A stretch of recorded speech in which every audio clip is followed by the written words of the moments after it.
Asante Mheshimiwa Mwenyekiti. Kwa niaba ya wananchi wa mkoa wa Ruvuma, naomba swali langu namba 275 lipate majibu ya serikali.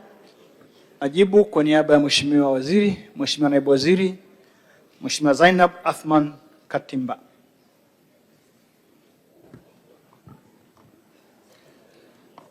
Mheshimiwa Mwenyekiti, kifungu cha 9 cha sheria ya ndoa sura 29 kinatafsiri ndoa kuwa ni muunganiko wa mwanamke na mwanaume kwa lengo la kuishi pamoja maisha yao yote. Kwa msingi huo, sheria ya ndoa imeweka utaratibu wa kuanza kusikilizwa kwa mashauri ya ndoa katika bodi za usuluhishi wa ndoa kabla ya kufikishwa mahakamani kwa ajili ya maombi ya talaka. Lengo likiwa kutafuta suluhu zaidi kuliko kuachana.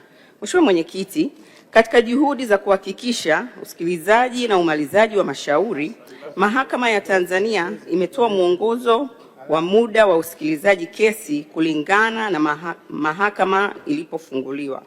Kwa mujibu wa mwongozo huo, kesi zinazosikilizwa na mahakama ya mwanzo ukomo wake ni miezi 6, mahakama ya wilaya na hakimu mkazi ukomo wake ni mwaka 1 na mahakama kuu ukomo wake ni miaka 2. Aidha, mashauri ya talaka kwa mujibu wa taratibu yanaweza kusikilizwa na kuamuliwa na mahakama za mwanzo.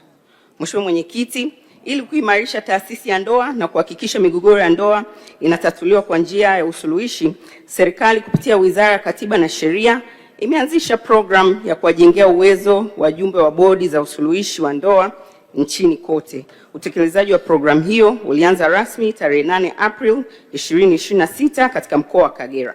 Lengo ni kuhakikisha wanandoa wenye migogoro wanapata suluhu stahiki kabla ya kuwasilisha mashauri yao mahakamani kwa ajili ya maombi ya talaka.